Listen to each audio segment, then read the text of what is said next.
চারুলতার update হচ্ছে চারুলতার dubbing হবে, ডাবিংয়ের জন্য তারা নক করছে বারবার।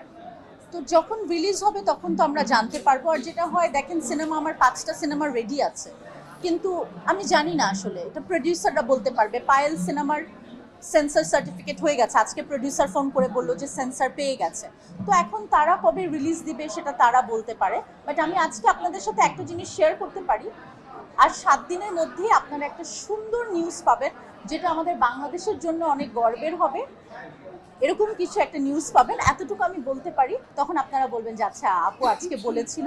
7 ডেজের মধ্যে আপনারা জেনে যাবেন ইনশাআল্লাহ। পহেলা বৈশাখে তো অবশ্যই পান্তা ভাত খাবো সবার মতো, আমিও ব্যতিক্রম নই।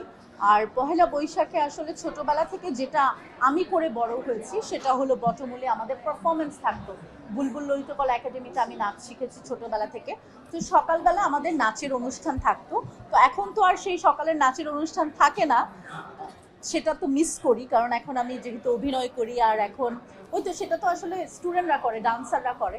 তো আমার কখনো ইচ্ছা আছে আবার যদি এরকম সকালবেলা বটমূলে নাচের পারফরমেন্স করতে পারতাম। আমি চেষ্টা করব, এবার হয়তো হবে না, নেক্সট বার বা এর পরের বার কখনো আমার গুরুদের সাথে কথা বলে আমি চেষ্টা করব।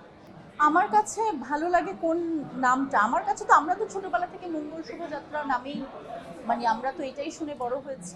তো এখন আনন্দ শোভাযাত্রা যদি হয় সেটাও সুন্দর, খারাপ না। কোনো খারাপ নাম তো না, আনন্দ তো সুন্দর কিছু। তো যেটাই হোক সেটাই সেটাই ভালো, সুন্দর বাংলা শব্দ তো এন্ড অফ দ্য ডে, সেটাই আমার জন্য গুরুত্ব। পহেলা বৈশাখে সবসময় ভাবনাকে বাঙালির সাথে পাওয়া যায়। এবং পহেলা বৈশাখে আমাদের আলী বসির নামের একজন প্রডিউসার আছে, তিনি অনুষ্ঠান করে, সব সেলিব্রিটিদেরকে ইনভাইট করে, এবং সেটা নিয়ে আমরা সবাই খুব এক্সাইটেড থাকি। অবশ্যই আমাকে বাংলা সাজেই পাওয়া যায়।